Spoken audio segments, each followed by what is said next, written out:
নমস্কার বন্ধুরা, আশা করি সকলে ভালো আছো। আমরাও খুব ভালো আছি। নতুন দিনের নতুন একটি সকাল নিয়ে তোমাদের সামনে চলে এসেছি। দেখো, আজ বৃহস্পতিবার, শুনু যাবে স্কুলে। আজকে ওর বাবার কাজের ছুটি আছে, তো ওকে খাইয়ে রেডি করিয়ে দিয়ে ওর বাবা ওকে দিয়ে আসবে। আবার দুপুরবেলা ওর বাবাই গিয়ে নিয়ে আসবে। সকালে ওরও স্কুলে যাবার তাড়া থাকে, আবার এদিকে আমারও কাজের তাড়া থাকে। ওই জন্য বেশি ভাত নিই না, অল্প কটাই ভাত নিই, কিন্তু তবুও সে কটা খেতেই ওর অনেক টাইম লেগে যায়। এদিকে ওর হাতের নখগুলো বড় হয়ে গেছে, ওর বাবাকে বললাম। তারপর মনে পড়লো বৃহস্পতিবার, তবু ওর বাবা বললো না, স্কুলে যাবে, ওর ম্যাম দেখলে বকবে, ওর থেকে কেটেই দিই। গরমের সময় ও যখন স্কুলে যেত তখন ওর বাবা বাড়ি এসে বলতো যে শুনু সবার প্রথমেই স্কুলে যায়, ওর বাবাই দিতে যেত। তো এখন ঠান্ডার সময় এমনিতেও ঘুম থেকে ওঠেও একটু লেট করে, আর তাছাড়া ওর খেতে গিয়ে অনেক সময় লেগে যায়। ফোনে কার্টুন চালিয়ে দিলে যে তাড়াতাড়ি ভাত খাবে, চুপ করে বসে দুটো ভাত খাবে, তাও না। এদিকে কার্টুন চালিয়ে দিলেও কার্টুন ওইদিকে চলবে, এদিকে মুখে ভাত নেবে, নিয়ে খেতে খেতে উঠে দাঁড়িয়ে পড়বে। ওর অনেক রকম দুষ্টুমি, চুপ করে বসে কখনো খায় না, বসে বসেও দুষ্টুমি করতে থাকে। আমাদের এখানে এখন মেঘলা মেঘলা ওয়েদার। বন্ধুরা, তোমাদের ওখানকার ওয়েদার কেমন কমেন্ট করে জানিও। দেখো কত বেলা হয়ে গেল, 8:30 9টা বেজে গেল প্রায়। তো দেখো এখনও রোদ্দুরের কোনো দেখা নেই। তো এই যে শুনুকে মুখে একটু ক্রিম মাখিয়ে দিলাম, এবার টুপিটা পরিয়ে দেব, তারপর বাবার গাড়িতে গিয়ে বসবে।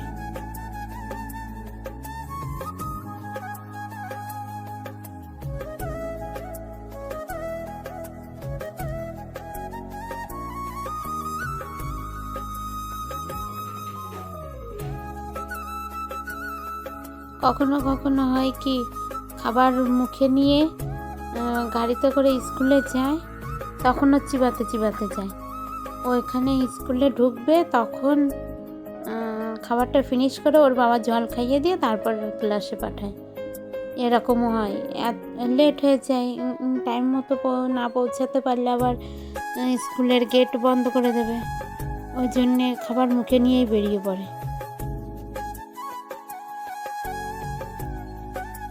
তো বন্ধুরা দেখো, শুনুকে স্কুলে দিয়ে এসে বাড়ি এসে খাওয়া দাওয়া সেরে, এই যে শুনুর বাবা, চিনতে পারছো নিশ্চয়ই বন্ধুরা, এটা মেটে আলু। ওর বাবা মেটে আলু তুলছে মাটির নিচে থেকে। আগের দিন যেটা তুলেছিল সেটা ওর ছোট পিসির কাছে পাঠিয়ে দেওয়া হয়েছে, আর যা একটু টুকরো টাকরা ছিল সেগুলো আমরা রান্না করে খেয়ে নিয়েছি। তো এখনও রয়েছে অনেকগুলো, ওই জন্যে ওর বাবা বললো আজকে বাড়িতে আছি যখন, তাহলে একটা আলু তুলেই ফেলি, সময় অসময়ে রান্না করে খাওয়া যাবে। আমার শ্বশুর বাড়িতে আলু প্রতি বছরই প্রায় তোলা হয়, কারণ এই আলুটা সবাই এমনিতে ভালো খায়। ওই জন্যে প্রতি বছরে এই যে এটা তোলা হবে, এখানে অন্য আর একটা বীজ নিয়ে রেখে দেওয়া হবে, সামনের বছর ওটাও এরকম বড় হয়ে যাবে এরকম। তো আর এই আলুর মধ্যে দেওয়া হয় চই ঝাল, নিরামিষ রান্না করলেও চই ঝালটা দেওয়া হয়, আর মাছ দিয়ে হলেও চই ঝালটা দেওয়া হয়। চই ঝাল আমাদের বাড়িতে আলু পেঁয়াজের মতো আমরা খাই। যেমন বাজারে গেলে, হাটে গেলে অন্য কিছু কিনি আর না কিনি, চই ঝাল না থাকলে ওইটা কিন্তু আগেই কিনি আমরা। শাকসবজিতে ওইটা ব্যবহার করি না, কিন্তু অন্য অন্য তরকারিতে আমরা ওইটা ব্যবহার করি।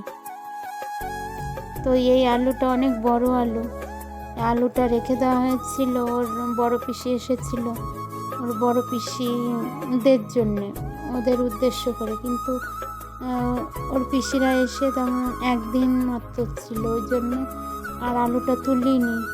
খাইনি। ওই জন্য ওর বাবা বললো তাহলে আমরা তুলি, আমাদের সময় অসময়ে আমরা খেতে পারবো।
বাড়ির কাজে সেরে চলে এসেছিলাম এই যে মাঠে জল দিতে গাছে।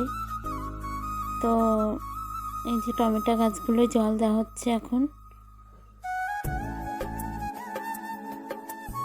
সোনুর বাবা এই গাছটা দেখে বলছে কয়েকদিনের মধ্যে মোচা বেরোবে, কিন্তু গাছটা কিছুটা হেলে গেছে, আবার ভেঙে পড়ে যায় কি না, ওই জন্যে একটা প্যালা বাঁধিয়ে দিচ্ছে।